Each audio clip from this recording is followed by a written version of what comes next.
अस्सलाम वालेकुम किसान भाइयों, उम्मीद करता हूँ सब खैरियत से होंगे।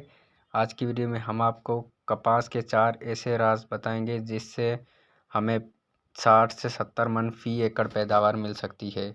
अगर आपने अभी तक हमारा चैनल लाइक नहीं किया तो लाइक करें, सब्सक्राइब करें और बेल आइकन को लाजमी दबाएं। पहले नंबर पे है ज़मीन का इंतखाब, क्योंकि हमारी बुनियादी चीज़ जो है वो है ज़मीन।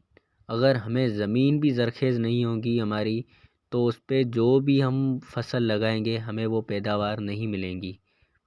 क्योंकि अगर ज़मीन शोरज़दा कलराठी होगी तो उस पे हमारी जर्मिनेशन नहीं होगी, जो कपास की फसल है उसकी जर्मिनेशन सही नहीं होगी।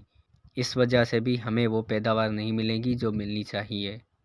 और दूसरे नंबर पे बात करेंगे ज़मीन जो है वो सख्त है या नरम है।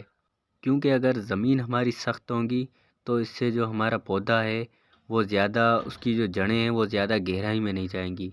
अगर उसकी जड़ें जो हैं वो ज़्यादा गहराई में नहीं जाएंगी तो वो ग्रोथ सही तरह नहीं कर पाएगा, और अगर ग्रोथ सही तरह नहीं कर पाएगा तो हमें वो पैदावार नहीं मिलेगी जो मिलनी चाहिए।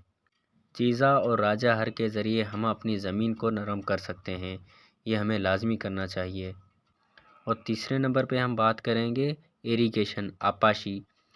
आपाशी का हमें बहुत ज़्यादा ख्याल करना चाहिए, क्योंकि इससे हमें जो है बड़ा नुकसान ये हो जाता है कि हमारे काफ़ी पौधे हैं वो रह जाते हैं, उनको पानी सही तरह नहीं मिलता।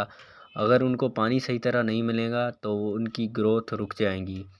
इसलिए हमें अपनी ज़मीन का जो लेवल है वो बिल्कुल इक्वल रखना चाहिए। जैसे हम पानी दें तो सब हमारे पौधों को पानी मिल जाए, कोई एक पौधा भी रह ना जाए।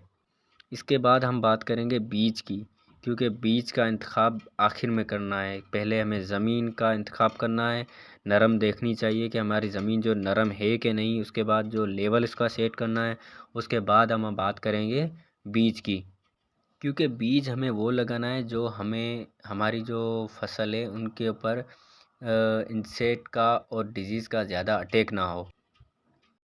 क्योंकि अगर हमने बीज का इंतखाब सही नहीं किया तो इससे हमें पैदावार अच्छी नहीं मिलेंगी। किसान भाइयों, आपने काफ़ी किसान ऐसे देखे होंगे जो कह रहे होंगे कि हमारी जो फसल है उनके ऊपर गुलाबी सुंडी का अटैक ज़्यादा हो गया, और दूसरी बात ये कहते हैं कि इनके ऊपर कॉटन लीफ कर्व वायरस जो है वो भी आ गई है, जो ये बहुत बड़ी नुकसानदेह होती है। ये इसी वजह से जो डिज़ीज़ है ये लगती है, क्योंकि हमारा जो बीज है वो वेरीफाइड नहीं होता। इसी वजह से आपसे हम यही रिक्वेस्ट करेंगे कि आप जो भी बीज लें वो आप किसी कंपनी से वेरीफाइड बीज लें। ट्रिपल जीन वैरायटी हो गई, इसके अलावा CKC3 हो गई, CKC6 वैरायटी हो गई, ये अच्छी वैरायटी हैं, ये बहुत ज़्यादा हैं, आप ये भी लगा सकते हैं। और आप जो बीज हैं उसको एक दफ़ा आप तोड़ के, एक दो बीज लेके उनको तोड़ के चेक करें कि उसके अंदर दाना है कि नहीं। क्योंकि काफ़ी जो हमारे किसान भाई हैं इनको पता भी नहीं चलता कि जो बीज है वो उनके अंदर बीज है भी सही या नहीं।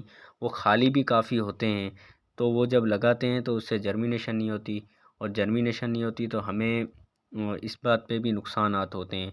तो ये हमें पहले बात नोट करनी चाहिए कि जो हम बीज लगा रहे हैं कि इसके ये फर्टाइल बीज है कि नहीं, और अगर फर्टाइल है तो हमारे काम का है, अगर फर्टाइल नहीं है तो हमारे काम का नहीं है। और दूसरा तरीका बीज चेक करने का ये है कि आप उसको कान के करीब लेके हिलाएं। अगर आपको उसके अंदर आवाज़ नज़र आए, आवाज़ सुनाई दे, तो वो बीज आप लगा सकते हैं। शुक्रिया।